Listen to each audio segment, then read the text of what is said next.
Good morning, literary critics. What's good and what's a critic? Let's talk about that. I know what a literary critic is.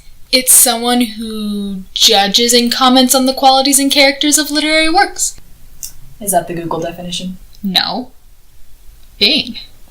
While technically correct, the definition of a good literary critic has been undergoing an exciting and radical change. Yes, I realize I just said exciting and literary critic in the same sentence. Hold on, it gets better. This is Kathleen Fitzpatrick, one of aforementioned exciting literary critics. She wrote a book called Generous Thinking, the University and the Public Good.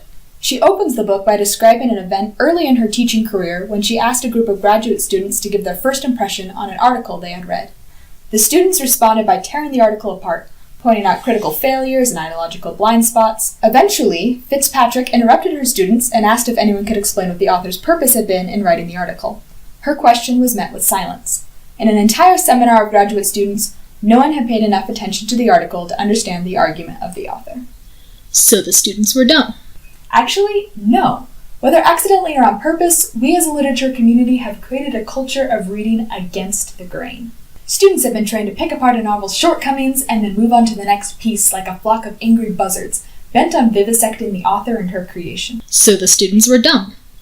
Also wrong. The idea behind reading against the grain is to encourage students to think critically and to find new elements to a text that have never been studied before. If every literary critic wrote the exact same essay on the fall of Macbeth every year, English class would be very boring. Alright, smarty pants, let's explain this in your language. Imagine you're a writer and you spent years constructing an argument or story that you can't wait to share with the world. And when you finally release it to the world, the first thing your audience does is try to dissect it for hidden meaning and fault. They're not listening to the story you're trying to tell. Great. No one plays Minecraft anymore. Nevertheless, my point stands. In fact, it's strengthened by your interjection. Rather than listening to my argument, you chose to critique my knowledge of pop culture and video games. And though your critique is correct, you missed the purpose behind my argument. Now, before you tell me nobody uses Twitter anymore either, let's look at another example Fitzpatrick found of trying to go against the grain. If I had a nickel for every time someone asked a comment as a question, I would have an indeterminate amount of nickels. And that's not to say that comments are bad, but they, like reading against the grain, have their appropriate time and place. Fitzpatrick tells us that this tweet is funny because we instinctively recognize this moment, the moment where the presentation is no longer about the presenter, but the audience.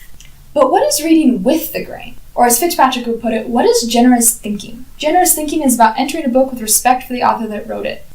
It's about saying, I trust you to tell the story that you want to tell. I am actively engaged with your work and I am trying to understand it. It requires me to play along and ask the appropriate questions at the appropriate moment. If Charles Dickens tells me that Marley is dead to begin with, I will ask, who's Marley? Tell me more, instead of asking how some dead guy named Marley has anything to do with Christmas or carols. Reading with the grain also isn't about restricting ourselves to the same opinions or thoughts of the past. It just means paying attention. It means I'm not just waiting for the author to stop talking so I can interject with my own commentary. I care about what the author had to say because he had some reason to say it, and I want to know what that is. Your challenge as a student of literature is to try reading generously, to try reading with the grain. Ask yourself what the author's argument is before you respond. Ask yourself what made you enjoy reading in the first place, and find that thing in what you're reading. Try to have a different experience than what you may have had in the past. Literature can be a beautiful thing, and all it asks is for the opportunity to prove it. If this video interested you, I recommend checking out Kathleen Fitzpatrick's book, and then try generous thinking for yourself. Discover something amazing. In a hole in the ground there lived a hobbit, and he's going to have an adventure. The question is, would you like to come along?